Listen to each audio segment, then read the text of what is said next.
So as you can see, this is a Nintendo Switch, and that is a cat. This system right here has more or less been the catalyst for me being able to do what I want, to do what I love, which is obviously YouTube. So I figured, what better way than to go through and talk about my experiences with this system ever since I was able to receive it, ever since it came out, ever since all the games that have come out on it have been able to be played in my own hands. So that's what I'm going to do.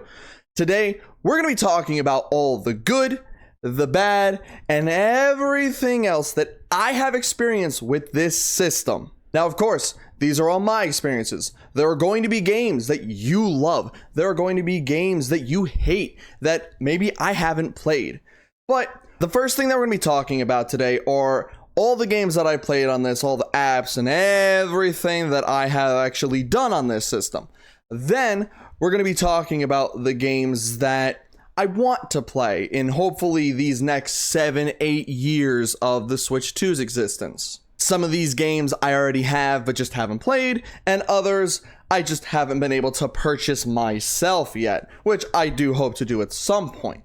Then we're going to talk about a couple games that I never wanted to play in the beginning, still don't want to play now. Yeah, that's the plan for today. We're going to be talking about this beautiful system right here, this beautiful red and blue controller system, the ups, the downs, and everything in between. So the Nintendo Switch originally came out on March 3rd, 2017, and I'm sure that most of us can remember that big presentation that happened in January of that year, going over a good amount of the games that were slated to come out in 2017 and getting us hyped up for the system.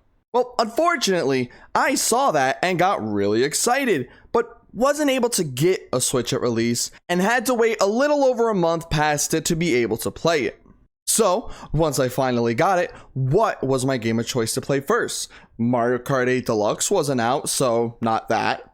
I mean, Breath of the Wild was the big game of the launch, so it could have been that. Wrong! Of course, I chose Fast RMX. Prior to Breath of the Wild coming out, I wasn't too deeply into the Zelda series, so since I enjoy racing games, I figured it was the perfect thing to just be able to get into immediately.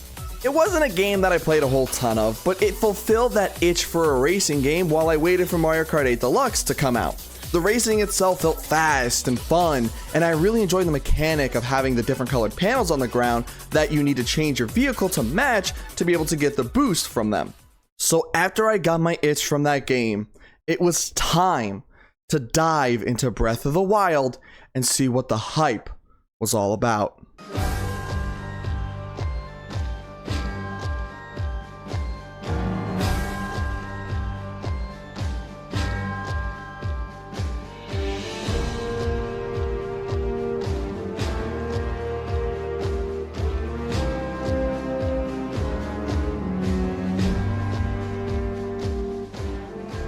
I get it. As someone who rarely up to this point played any Zelda games at all, it absolutely hooked me. Roaming around the world, collecting the materials, making all the different types of food I could think of, beating up the enemies to take their weapons, shields, or bows and arrows, and finding all the different towers, shrines, and little secrets hidden all around the world just kept bringing me back time and time again. I've played games that I enjoyed to the point of playing and beating them multiple times, but none of them ever gave me the wow factor that this game did. And no, I will never get all the Koroks, and yes, it did have times where it didn't look the best and dropped frames. But now that it has an upgraded version on Switch 2, the day that I go back and play it, I just know that I'm gonna get hooked again, and I'm gonna enjoy it even much more. So yeah, Breath of the Wild was great. But I think we all got hoodwinked and swindled into purchasing 1-2 Switch. I will admit that at first, it wasn't horrible. I enjoyed certain parts of the game and had some fun with it here and there with my friends and family. But with a game like this, after you get your fill, it just kind of becomes stale real quick. Sure, it's got its fun baseball reaction game, and baby, who doesn't love baby? Oh, yeah, and also milk. As much as the fact that it became a joke on the internet about people, you know, pulling something and getting a white liquid out of it, it was actually pretty fun. But yeah, as a $50 game, when it came out, I wouldn't say that was worth it. But moving on to the next thing. You know, there are games that people like to re-release, like to remake them or remaster them, and then re-release them on a console later, or maybe a couple consoles later. You know, something like that. No, we're not talking about that series. That series does it too much. Mario Kart 8 Deluxe. It took the good parts of 8 and improved on the bad parts of it as well. We got all the CCs up to 200 in the game immediately, and they gave us actual battle courses. No longer do we have the crappy battle courses that encompass the entirety of the track, but now smaller, compact, and more fun to play courses. This game just absolutely came, but never left. I think everybody rather enjoyed the 48 tracks, good amount of characters, battles, and went, yeah, it was good and enjoyable, and kudos on Nintendo.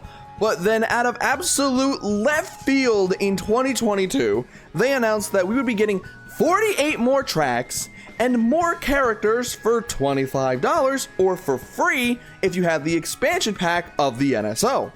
As someone who had the expansion pack, I was really excited, and they put some really good tracks in it, and of course some not so good ones. But it went from a game that felt like it was good and enjoyable to much more, with the now almost 100 tracks to choose from to play on. That's not even to mention the controls feeling really damn solid in their own right. I didn't think that it would be something that I would have played as much as I did, but damn, did they do a pretty good job with Mario Kart 8 Deluxe. But then just a couple of months after Mario Kart 8 Deluxe came out, and right around my birthday, we got another game that I feel like if you played it, you either loved it and wanted to just keep playing it and keep getting updates and everything like that, or you were maybe somebody like me who played it, thought it was cool, but just wasn't too deeply into it. And that's ARMS. The whole gimmick of the game was using your Joy-Cons to beat up your opponent in a best of 3 just by swinging your arms all over the place. I won't say that I didn't necessarily have fun, and they did keep updating it with more characters, arms, and stages, but as I said, it's just something that I didn't want to just keep coming back to after a while. For me, it just kind of lost its stay in those things that I enjoyed playing time and time again. And that leads us to July, where we got Splatoon 2. I played the original Splatoon and had my fun with it, but something clicked more with Splatoon 2, especially online. The single player mode was fine, but felt similar to 1's, so I didn't think anything too amazing about it. But then, about 8 months later, we got the Octo expansion, and I will sit here and say it is probably the most fun that I have ever had playing Splatoon. The creativity for the levels in that DLC had me hooked. Not to the point of Breath of the Wild, but damn, did it have its grasp on me. It was a blast, going through and exploring everything in the underground area and solving the puzzles and having those missions that really made you think and have to work for it. But then after Splatoon 2, I didn't really have any of those games that really had me go in on them like all of these other ones obviously have. And that was not until October, where I got 2 of them in 2 weeks. The first one was Fire Emblem Warriors. On the Wii U, we got Hyrule Warriors, and after that, I just felt like Fire Emblem was the most obvious choice for a Nintendo series to get a warrior-style game. The whole series is about characters fighting with swords, spears, bows, and who knows what else. And since I enjoy warrior-style games, I had my fun just slashing away at everything that was in my path. But then, a week later, we got the first sandbox 3D Mario game in a very, very long time. I don't think that I can start anywhere else when talking about this game other than the movement. The movement in this game, I believe, is the best in the entire series. You can do all the things that you've been able to do for years upon years, but now you can roll. Never seen that before. You can use your hat as an extra platform, and you can use that same hat to take over enemies and objects to use their movements to get around the worlds easier. You ever want to know how it feels to be a Goomba? Well, now you can. Did you want to play a mainline Mario platformer where you get to control Bowser? Well, shit, that's here too. And of course, did you want to collect the collectibles in the game right out in the open? Yeah. So, while I can appreciate that this game gives us a lot to do and a lot to collect, having moons just sitting there in some of the most obvious spots isn't the most pleasing thing to do or find. I'd have much rather 500 to 600 or maybe even 700 moons that were all in interesting places over 999 of them, but you got about 50 to 100 of them that are just out in the open, and about another 100 to 125 of them that you just straight up have to buy in a shop. This way, we would still have gotten the quantity and quality of moons without going overboard with the number of moons scattered around just to be there to be able to have that 999 number. I'm not going to be too hard on it though, since it still has a lot of quality to it with everything else in the game, but let's be real, there is just a little bit too much quantity when it comes to collecting the moons. And that's mainly everything I played for the first year of the Nintendo Switch. Now, of course, I'm considering all the years from March to March, not just 2017 as its own year, 2018, and so on and so forth. But that was only October, and yeah, this was still at a point where I really wasn't making any money. I really didn't have any money. So I had to be very meticulous about what games that I wanted to actually play on this system. I wasn't able to sit there and go all willy-nilly and buy A, B, C, D, E, F, and G. I can only buy A, B, maybe C, D on a good week, month. But now we're going to be going on to year 2, where I started the year off with Kirby Star Allies. I've played a few Kirby games over my time, but since it was another 2D Kirby game that looked like Return to Dreamland, I got it, and unfortunately didn't have many people to play with, so I was really only able to use the friend powers of mixing and matching all the different power-ups and abilities by myself by using it through the CPUs. It was a fun little adventure and got me a little hopeful for whatever the next Kirby game might have been, so overall it did its job. But next we're going to be jumping ahead a few months, and we're going to be going to, again, right around my birthday. They love having a game right around there almost every single year, but this year's was Mario Tennis Aces. I came into this game thinking it was going to be absolutely amazing, you know, at least compared to the last Mario Tennis game. The controls looked good, we got mechanics of slowing down time, hopping around to get shots easier, doing special shots, and a whole new single player story mode with bosses and some RPG mechanics. For a Mario sports game in this generation of Nintendo, it was pretty fun, and I enjoyed playing the normal ways, or playing the ways of swinging around my controller like an actual tennis racket. After this game came out, it got me excited for the possibilities of what the sports games could be like for this generation of Mario sports games. But for the year itself, unfortunately, it wouldn't be until October until I got another game that I really wanted to play and was able to get.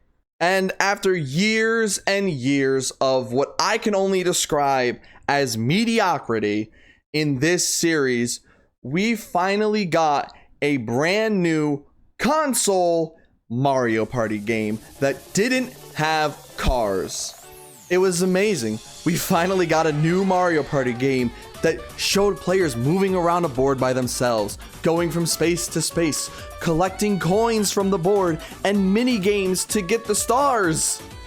The last game that did this prior, and no, Top 100 does not count, was Mario Party 8 about 11 years prior. In the best ways that I can describe this game, it did its job. It definitely isn't my favorite Mario Party, but it got us back on track with the core gameplay mechanic of how the boards should be. But with it being the first try of this Mario Party style in a while, the economy is all screwed up with things just being very cheap to get. The boards themselves are very small since the main die is now 1 to 6 instead of 1 to 10, and every character has their own special die and can be added to your team in the boards themselves. These are the things that make the game way too imbalanced, especially since there isn't something like chance time to help sway things if someone just happens to be getting lucky with the characters and the dice rolls. And also beyond that, the game can at points feel like it's going on for a while. Some things in this game feel really slow, and that just doesn't help the experience. Yeah, I'm talking about you, Toadette. But finally, the game didn't even have online for the boards until 3 years later. Well, at least they got it into the game in time to at least test out the online experience for something that came out 3 years after this game did. But we still got games for this year, so we're going to be moving on to November for Pokemon Let's Go Pikachu and Pokemon Let's Go Eevee. This is another remake of the first generation of Pokemon, and for being the first Pokemon game on the system, I think it's the best looking one. This is also the first Pokemon game that had Pokemon just out and about in the routes for you to encounter and fight or catch. But this is also the first and only time, at least as of now, where in order to catch the Pokemon, you had to throw the Pokeballs with your Joy-Cons like you do in Pokemon Go. So, you have to not only hope that you can damage and get lucky with the throws themselves, you also need to get off the throw right and angle yourselves to do it right to give yourself the better odds. While I will sit here and say that I would much rather play the main way of catching Pokemon, since in those games I'm not forced to just use a Joy-Con, it's still not that bad to have as a one-off remake of a generation that already has a remake.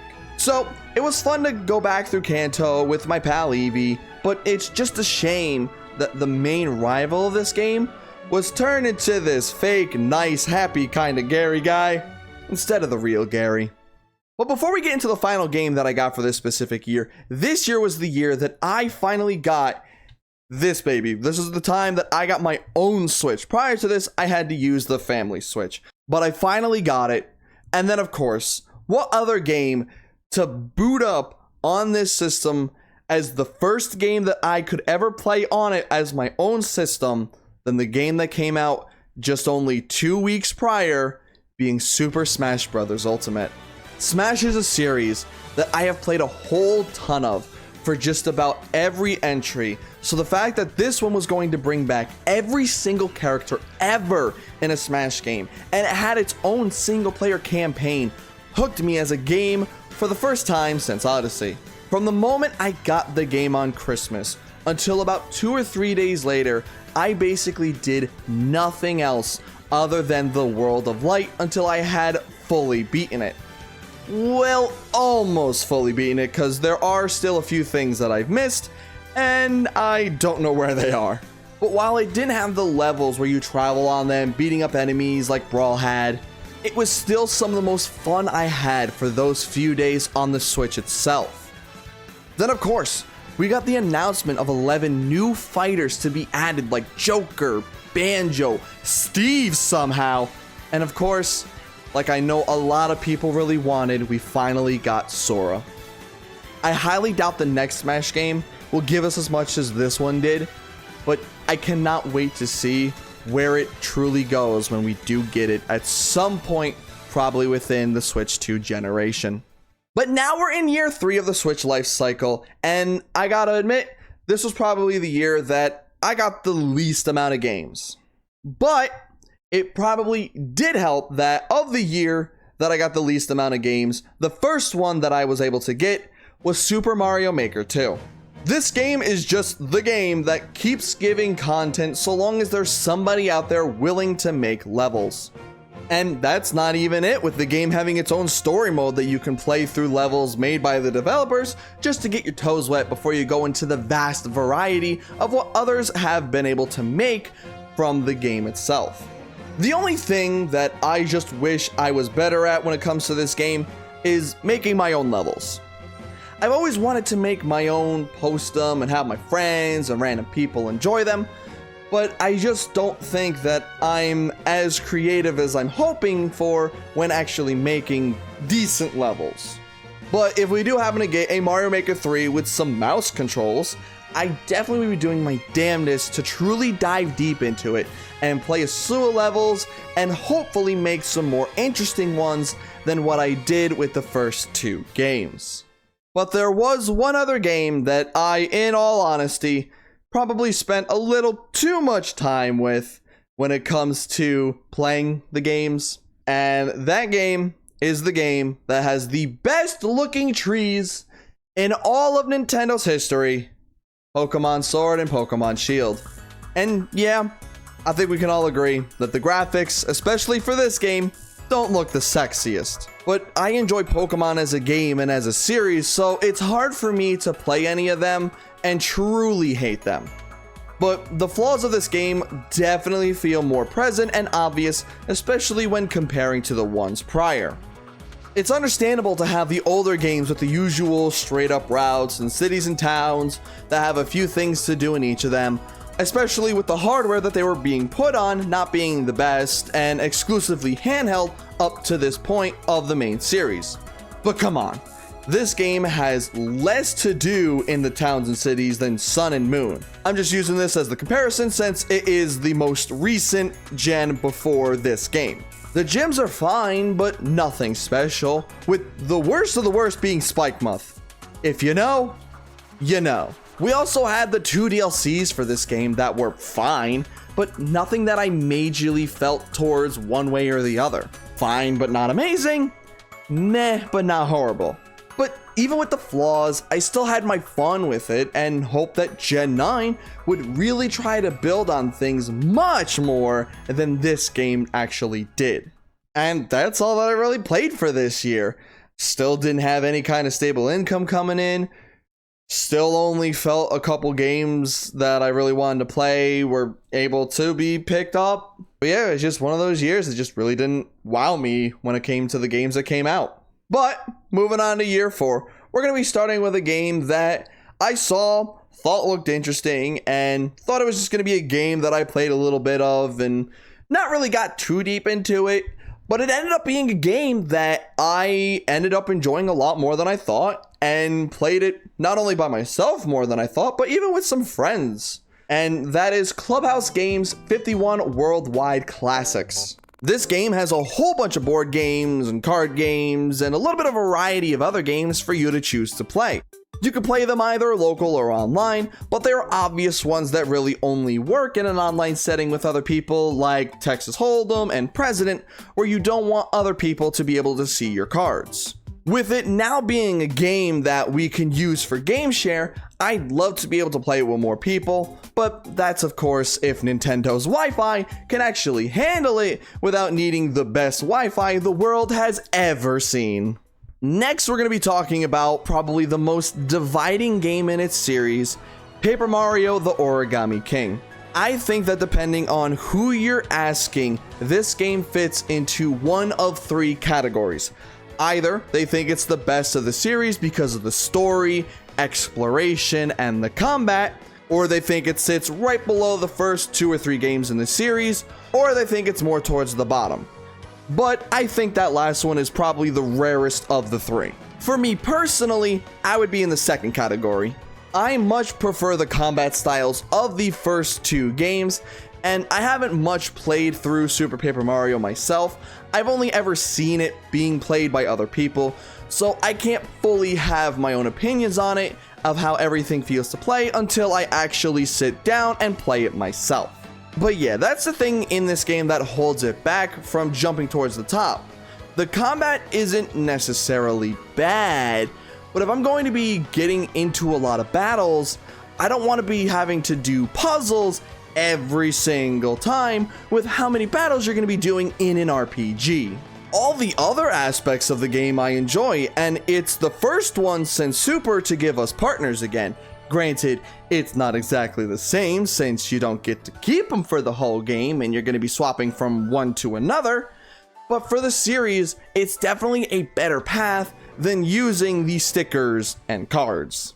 Then, with it being the 35th anniversary of Mario, we got a game that encompassed the first 3 3D Mario games, being 64, Sunshine, and Galaxy. Still to this day, I don't understand why we didn't get Galaxy 2 in it. But maybe, just maybe, for the 40th anniversary that's this year, maybe we'll get a second one where we'll get Galaxy 2, maybe 64 DS, how about 3D Land? If you do those 3, then we're gonna have every single 3D Mario game on a system. Think about that. Will they do it? Probably not, but it would be nice. But this game gives us 64 Sunshine and Galaxy with better graphics, true widescreen from them, unless you're Mario 64 for some reason, and soundtracks for all the games. Thankfully though, we're able to plug our GameCube controllers into the Switch through an adapter, since I am way too used to how Sunshine controls normally, and I'll be the first to admit it, I could not play it the way that it is on the Switch controllers at first. For those who never played Sunshine on the GameCube, I'm sure that playing it the way that the game shows you how to play it didn't feel too out of place. But having the spray button be 2 buttons instead of 1 took some time for me to fully get used to. Galaxy also felt good with the Joy-Cons, since pointing for the star bits could be fixed if it went off course with a button, and I didn't have to make sure that I was always pointing at a sensor bar like in the Wii days. We also got another game, but for some reason this only lasted for 6 months. Super Mario Bros. 35 is one of those Battle Royale-like games that Nintendo released for those who have the NSO subscriptions, but this one came and then went just as fast as it came. I will say that I wish I played it more with it having the limited playtime that it did, but unfortunately I was at a point where I was a little bit wishy-washy about 2D Marios, and got to the point where I kind of forgot that it was even a limited thing, and by the time that I fully remembered, it was damn near too late. So now that it's the 40th anniversary this year, I wonder if we're gonna get anything like it for this year. The final game for me this year was Mario 3D World plus Bowser's Fury. While I already had 3D World on the Wii U, this was better to get so that way I could be able to play it with others online rather than only being able to play it by myself. But also at the same time, this game made the characters faster and made things easier to complete, since we no longer needed to beat each level with every single character. But while that's nice, Bowser's Fury is what truly caught my eye, since it looked like a decent addition that was being added, and good it was. After playing Bowser's Fury, I'm sure that most people probably want a full-fledged scaled Mario game like this, where everything is interconnected and you just go get the shines or moons or stars or whatever they're going to be called in the next game. It was a blast running around and trying to not only find the shines in the main areas, but checking out the stuff that's in between and having the big fight-offs with Bowser every now and then. I do wish that there were fewer collectibles that needed Bowser to show up for, but that's just a little bit of a nitpick in a wonderful experience that Bowser's Fury truly is. Now we're going to be going to the 5th year and what ended up being the most important year for me. The first few months of the year really didn't have any games that got me that interested or really made me want to sit down and buy and play, but it was around that June time when we got a direct, and there it was. Stop! Oh my god! Oh my god, yes! Oh my god, this is what I wanted! This is what I wanted with the fucking top 100! In Mario Party Superstar. Yes! We had gotten the game that I had been wanting for a long time. A Mario Party game that not only encompassed its past with the mini games, but the boards as well. This was something that I wanted but never thought it would actually happen. I thought top 100 was going to be the closest we ever got to this, but because of how it probably just didn't sell well, I thought that they were just never going to do this. And man, am I happy to be wrong. Mario Party Superstars not only was the game that I wanted, but it was the initial thing to propel this channel. Is it by any means a perfect Mario Party? No. There are definitely some odd decisions with the game, like the mini game modes and some of the boards and mini games, but there will never be a Mario Party game where anyone will fully enjoy every single mini game, board, side mode, and item. That's just not going to happen, and that's okay. The board selection is alright, and it has not only 100 minigames that can be played on the board game itself, but it also has some really good ones. So while I will say that I didn't start off this year for having a lot of games that I was hoping to play and hoping to get, I got the one that I truly wanted for a long time. But before Superstars came out, there was one other game that I did get, and that was Mario Golf Super Rush. I've played a lot of Mario Golf 64 and Toadstool Tour, and even a bit of Advanced Tour and World Tour as I was growing up. I'm very used to how everything works and functions in those games. So when this game comes out, and the meter for hitting the ball just doesn't feel right to me, it ended up hurting it in my eyes. This game has the characters, and it has the normal play, and even has a story mode, and a mode where everybody gets to go at once, where you chase after the ball to finish the hole as fast as you can. But even with those things, I just couldn't get past how at times it didn't feel like I had full control of hitting the ball, especially when you're going for the longer shots. It gives you the buffer of maybe hitting it a little bit to the right, or maybe veering to a little bit to the left, but that seems like it's almost all luck. Unless I just somehow missed something very important about the game. That plus the game just kind of feels floaty and slower in comparison to the past games, just made it a fine game, but not one that I'd prefer over the games that came out in the past. But then after these games came out, I got another thing that I really wanted. We got Pokemon Gen 4 remakes. Oh, hi. You gotta be fucking kidding me. I have played the remakes of all the Pokemon generations before this plenty of times. And I was excited for when this game came out. I was so excited to see what they would do for it. Would they add Megas like they did in Gen 3? Would they maybe add Z-moves from Generation 7 or the Dynamax from Generation 8? Maybe we could have Pokemon follow you again. Ew! Dude! What the fuck? This remake was the Diamond and Pearl games, but that's about it. They didn't add anything from a newer generation like ORS did. They didn't even add the Distortion world from Platinum. We got the exact same game, and while I love Generation 4, it's definitely Platinum that I much prefer to play if I ever go back to playing that generation. What could have been an amazing remake if they just didn't do the status quo and just copy over the games, ends up being just a fine game that I enjoy because it's from my favorite Pokemon generation. But then at the beginning of the next physical year, not Switch cycle year, we got another Pokemon game that also took part in Gen 4, being Pokemon Legends Arceus. Like I said, this is another game from Gen 4, and I'll be honest, I much preferred this one. This was a blast to go through, roaming around the areas, getting the materials to get better balls and items, catching and battling Pokemon to level up their research levels, and of course, running around and just being able to interact with the Pokemon, and even being attacked by some of them too. It was such a nice change of pace from the norm of how Pokemon usually is, since for this point, while it doesn't probably necessarily matter to others, you could run around and get different angles when battling Pokemon and trainers, which did feel like it gave the game more uniqueness.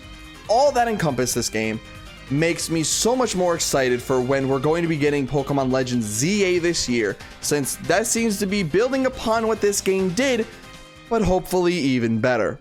But that's all for that year, and now we're moving on to year 6, where we got a game that I had been waiting for a while. It is a game that I kind of thought would happen sooner, but starting off very early into this Switch years cycle, we got Kirby and the Forgotten Land. I will admit, it's a game that I had been thinking would happen for a while, and it's a game that I just thought would always be good if it ever came out. I did not expect that this game would not only blow my socks off, this game blew my expectations out of the water and in the best way possible. This game from start to finish was almost an absolute masterpiece for me. Kirby himself felt amazing throughout the game. The levels were fun and engaging. Finding all the Waddle Dees while exploring was nice. And I enjoy trying to figure out what the missions were going to be for the levels themselves to get the extra Waddle Dees as well.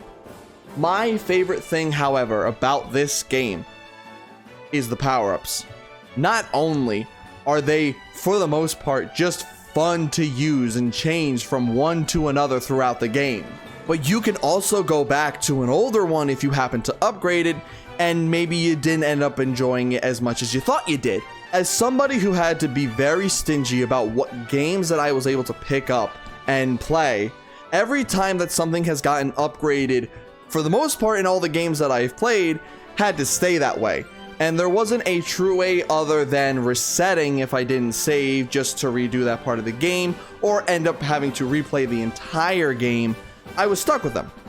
So this game having that ability just to go back to the older upgrade if you don't necessarily love the new one, just really ended up making all the difference to me. But there were two other things in this game that were just ended up making it even more of a blast to go through. Those were the challenge missions where you end up using and learning the power-ups or the mouthful mode abilities, and the little mini games that were just around the main hub that you could mess around with. This game had a whole slew of things that were absolutely enjoyable for me and made the beginning of year 6 get off to an absolute hot start for me. And then it fell off a cliff immediately because the next game that I got was Mario Strikers Battle League. I will be the first to admit that of the main 4 Mario sports games, this one is my least favorite. I don't hate it. I don't think it's bad. I rather enjoy the other 2 Mario Strikers games. But I just prefer tennis, golf, and of course baseball to the Mario soccer games. But when this game showed up in a direct, I was so happy since, just like with baseball, it was a sport that we hadn't gotten since the Wii days.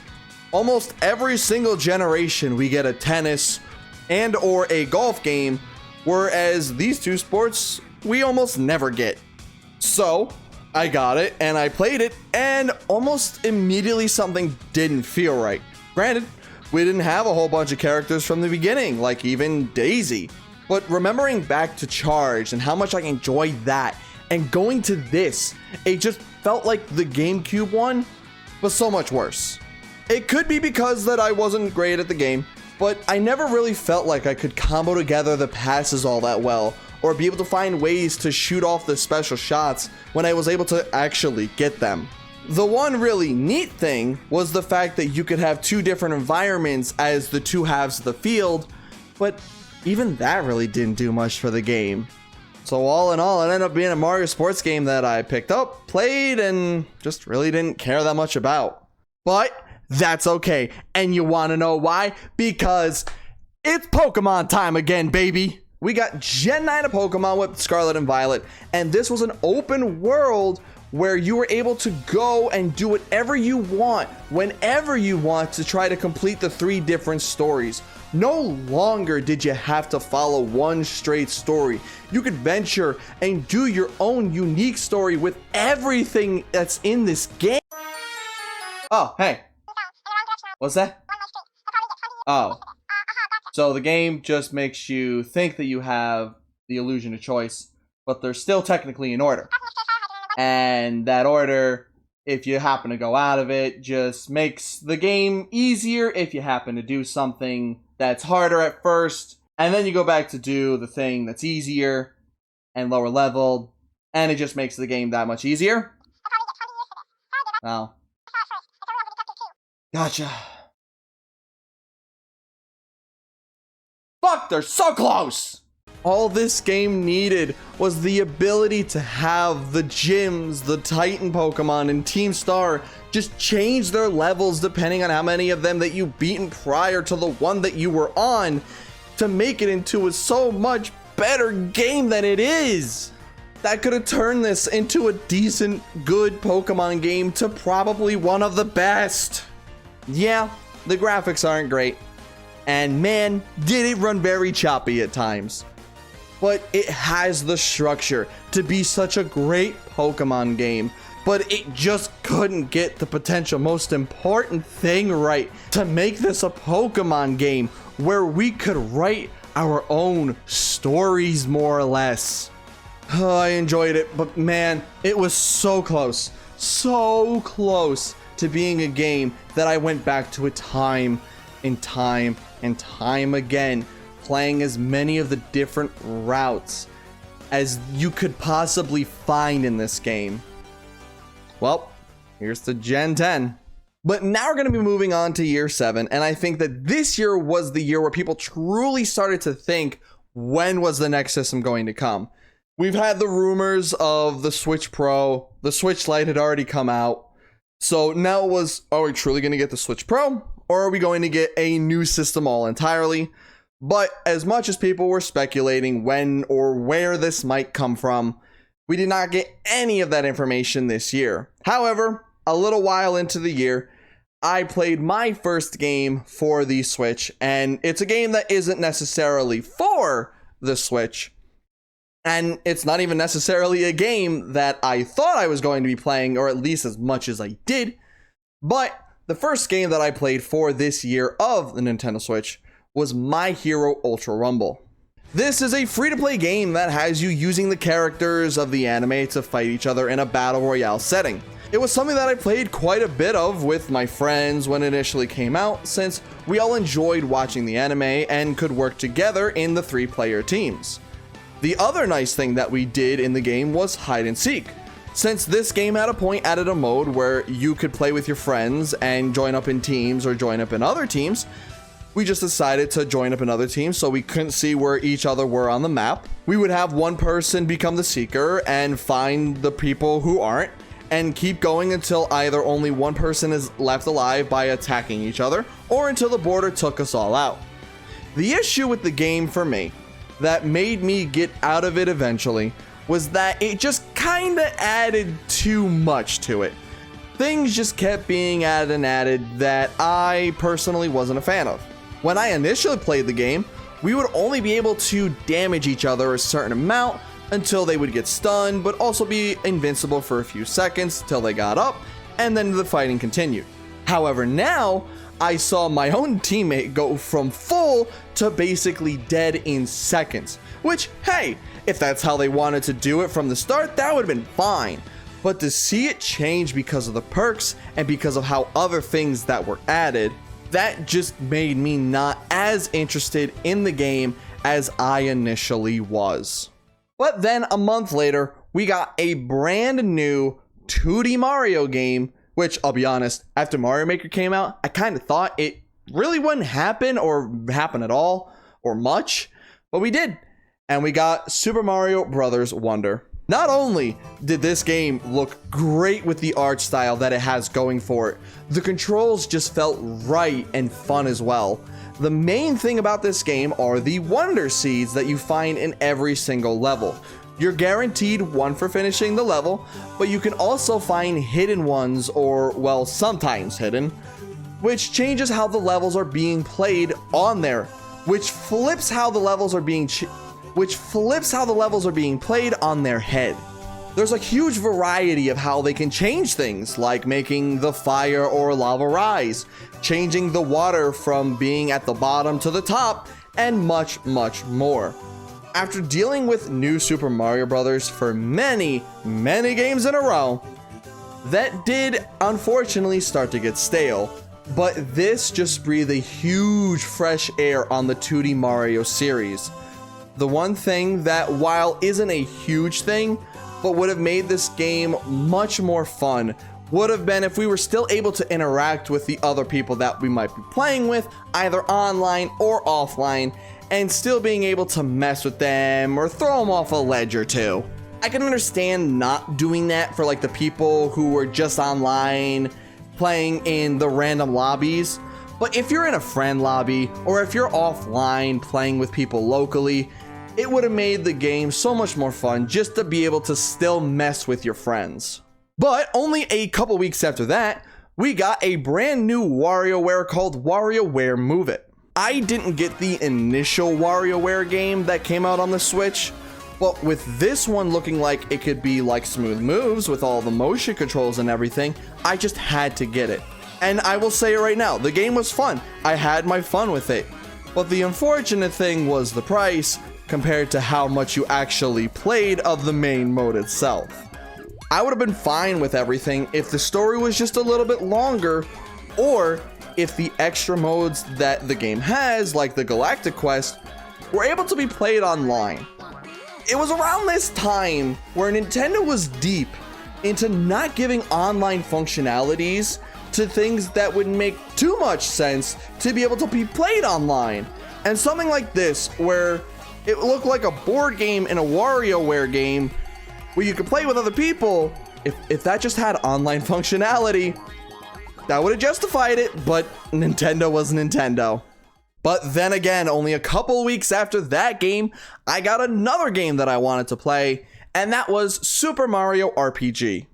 This is the first of 3 Mario RPG games within a span of a year. And I felt like this was the perfect one to come out first, because not only is it the oldest of the games, this was a game that I never played when I was younger. I never really played a lot of NES or SNES when I was younger. I started at the Nintendo 64 and then went onwards for most part of my life. So coming into this more or less completely blind was pretty exciting for me, since I've heard a lot of good things about it and I had a good amount of fun with it. It felt like a good length for a game like it. The combat was fun to do since different weapons worked differently and had different timing mechanics.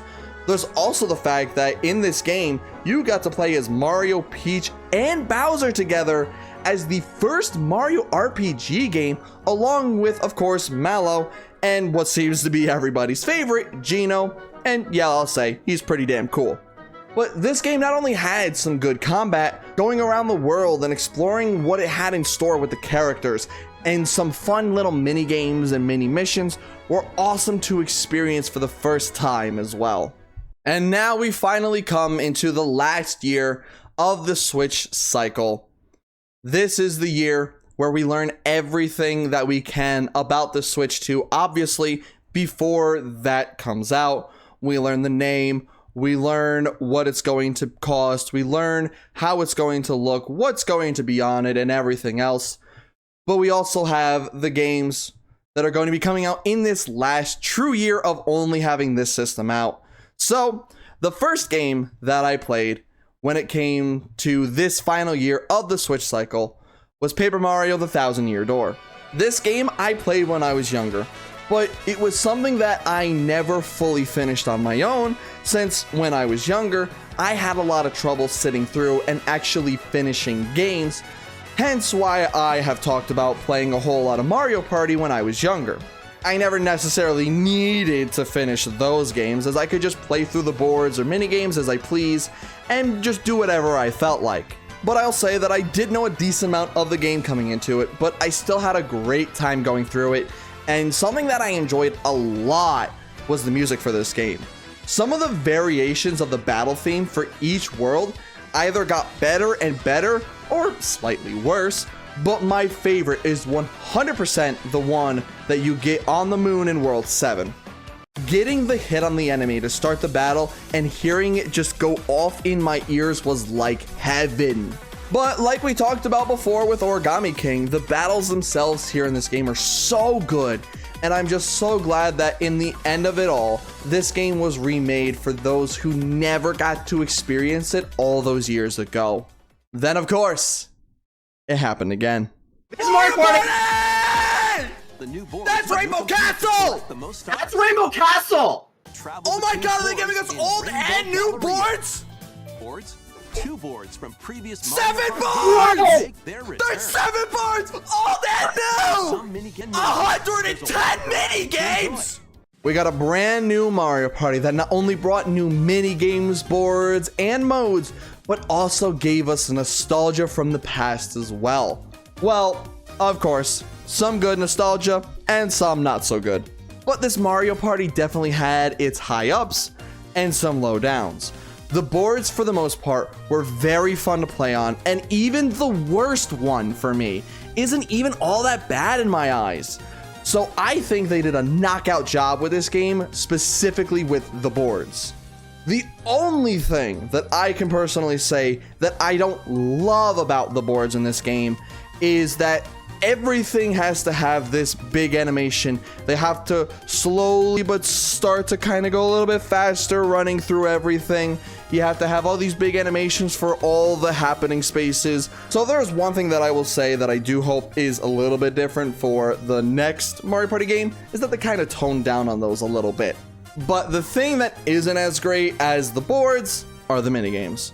It sucks that they mentioned there's going to be over 110 minigames, which sounds absolutely amazing when you think about it. Until there's only about 50 of them that are in the main rotation to be played while using a Pro Controller. Then you got another 10 that can only be played if you find the characters on the board that they're specifically put through.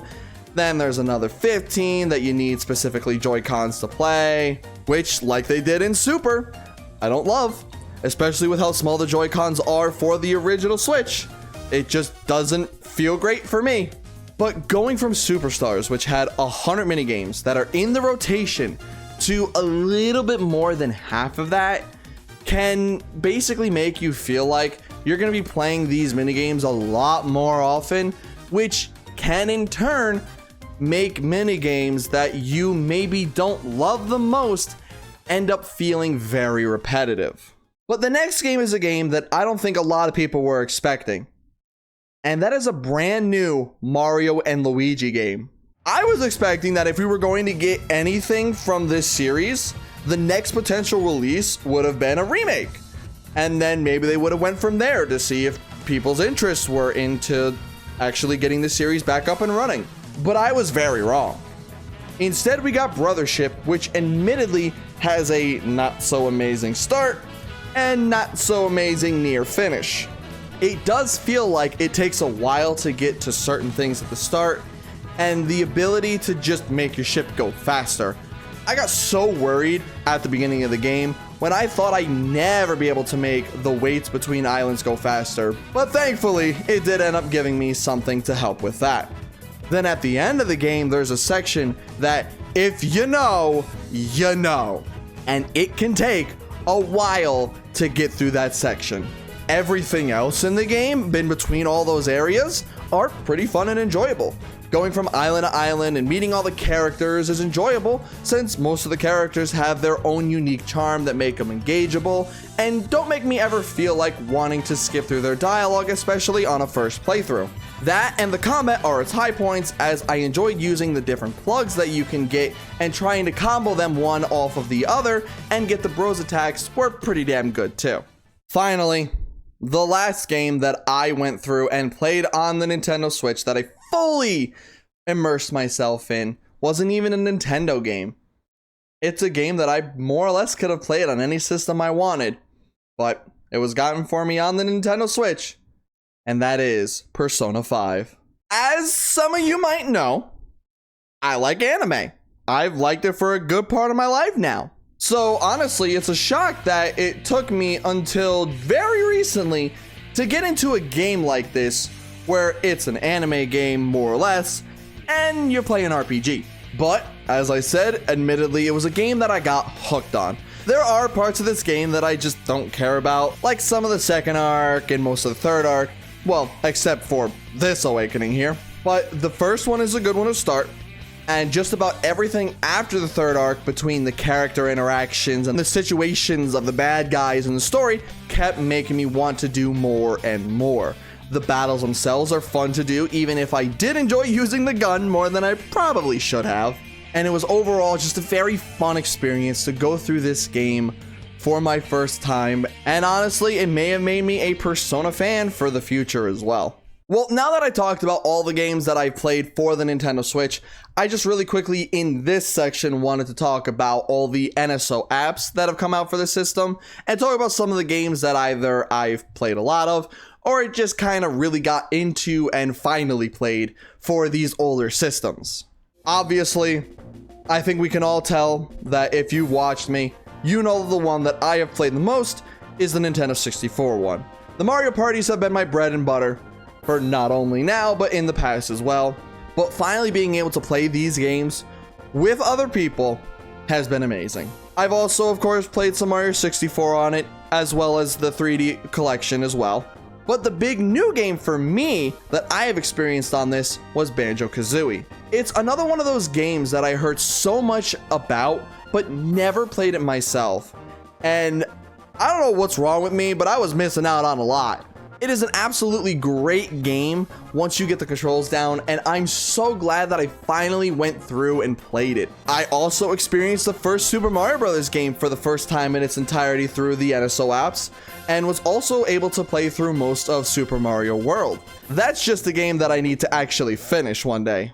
But now that we're at the point where we have the GameCube for the Nintendo Switch 2, maybe one day we'll get the things like the Wii and the DS, so hopefully we'll get a good amount of multiplayer games coming to those, so that way we could play those together as well. Now that I've talked about the things that I've played a lot of, we're going to go to the things that I haven't played that I do want to play at some point, or some things that I've played just a little bit of here and there that I do hope to finish at some point within this cycle of the Switch 2. The first game is something that I got a little bit into, but then fell out of because I ended up playing something else and then never got back into this game, and that is Mario & Rabbids Kingdom Battle. I enjoyed what I played initially from the game, but now I just need to go back and finish up the rest of the game, as well as hopefully go to Sparks of Hope if I do end up enjoying Kingdom Battle as much as I think that I will, fully completing it.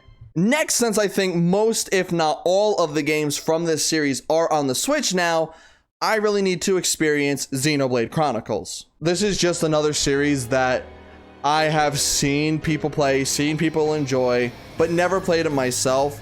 So hopefully one day I will play Xenoblade Chronicles, and that will push me to play the others in this series, since, like I said, I've seen a little bit of gameplay here and there, seen little bits of story here and there, but never got to play through it myself. So this is another one that I think I would have a lot of fun with if I just casually played through each of them myself. I also need to play through more of the Warriors games, for especially Zelda and the other Fire Emblem one.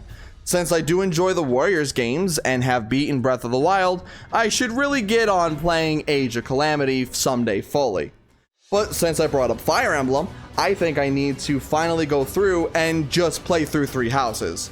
I have barely gotten far in that. I think I've only ever made it just barely past the first chapter, but I think I'll finally be able to be getting onto that soon enough, which may lead into me also playing Fire Emblem Engage. On, I believe, a much lighter note than some of these games, which are just hacking and slashing and killing everything, another game that I want to play is Yoshi's Crafted World. Both this and Woolly World were games that I could see myself maybe not loving, but definitely enjoying, so I do hope to play these one day in the future.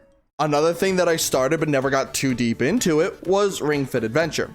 It was something that kept me more agile and pushing at least some of the muscles that I have in my body, so that's definitely something that I need to get back to at some point. Then there's the game that I think came out at the literal perfect time for everybody, and that is Animal Crossing New Horizons. I've never played a true Animal Crossing game, but again, it's just one of those series that I've wanted to get into for a while. So while it may not be New Horizons that I get into, it may be the next one that should hopefully come out for Nintendo Switch 2. Then of course we have a series where it has 4 games. I played the first 3 a little bit, not a ton, but because I've never fully went through those first 3 games, I never went to go play the 4th one, and that's Pikmin. This is one series that I want to finally just push and get over the hurdle to be able to play these games and finish them. It's, again, just games that I played as a child that I never fully finished because of how I was as a child and how I thought. But I think we're now at the point where I want to go through, I want to play them, and I want to beat them. Of course, we can't talk about beating and finishing games if we don't talk about playing a game that was in a series about beating games, specifically spinning wheels and beating games. But there is another one on the Switch that I really want to do, and that's Bug Fables. It's a game that acts like a Paper Mario type of game that was interesting going through, but just took a backseat once I had stopped this series. So one day, I will be one with the bugs again. Then another series that I have never really gotten into or played myself, but I do want to hopefully start playing it, is Metroid. Be it Dread or Prime or one of the original 2D games that are way back from the past, this is a series that I want to finally get into and stop pushing off. Then there is one game that I can't blame the game for. I can only blame myself for not playing through it as much as I thought I would have at this point. You might have noticed throughout this, I talked about Splatoon 1 and Splatoon 2, but never talked about Splatoon 3. Well, that's because I initially recorded myself playing through the story of Splatoon 3, and then the files got corrupted. So when the files got corrupted, I said, all right, I'm not going to play it anymore because I didn't finish it. So I pushed it off, didn't play it, and waited till I got to a point where I didn't remember the levels. So then I went back, played all the stuff that I had already played again, went through some of the stuff that I hadn't played, and then the files corrupted again. So I can't blame Splatoon for how I have gone through this. I can only blame myself because of my own errors and ways of recording stuff. So I do want to fully play through the story, want to play at least some of the online stuff, but can't blame the game, can only blame myself. Then the final game for this section is a game that I again have played a little bit of, but then just stopped recording it. But it's something that I need to finish because I absolutely love the first game of this series, and that's Luigi's Mansion.